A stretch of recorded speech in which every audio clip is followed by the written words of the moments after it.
పోయిందండి మరి మీరు బీఆర్ఎస్ వచ్చేమో ఇట్లా అంటున్నారు వాడు మాట్లాడి ఉన్నది ఉన్నట్టు కుండ బద్దలు కొట్టింది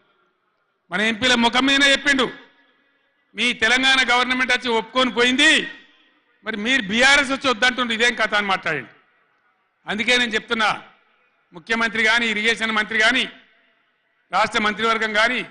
ఇప్పటికైనా పిచ్చి పనులు పిచ్చి ఆలోచనలు బంద్ చేసి వెంటనే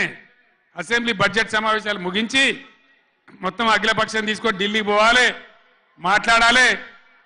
బ్రిజేష్ ట్రిబ్యునల్ టైం ఫ్రేమ్ పెట్టమనాలి ఇలా గవర్నమెంట్ చేయాల్సిన పని మాకు ఎన్నో దశాబ్దాల నుంచి అన్యాయం జరిగింది కాబట్టి బ్రిజేష్ కుమార్ ట్రిబ్యునల్కు 6 నెలల్లోగా తేల్చండి అని కేంద్రం ఆదేశాలు ఇచ్చినట్టు కేంద్రం మీద ఒత్తిడి తేవాలి గా పని చేయాలి కానీ గొంగడి నాది కాదు చెప్పులు నాది కాదు అన్నట్టు నాకేం జిమ్మదారు లేదన్నట్టు అధికారానికి అయితే వచ్చినాం మళ్ళీ చూసుకుందాం 5 ఏళ్ళు అన్నట్టుగా అన్నట్టు వ్యవహారం చేస్తే ఊరుకోరు గర్జిస్తారు నిలదీస్తారు ఎక్కడికక్కడ ప్రజలు నిలబెడతారు ఇది మునుపటి ఎడ్డి తెలంగాణ కాదు లేచిన తెలంగాణ టైగర్ తెలంగాణ ఈ తెలంగాణ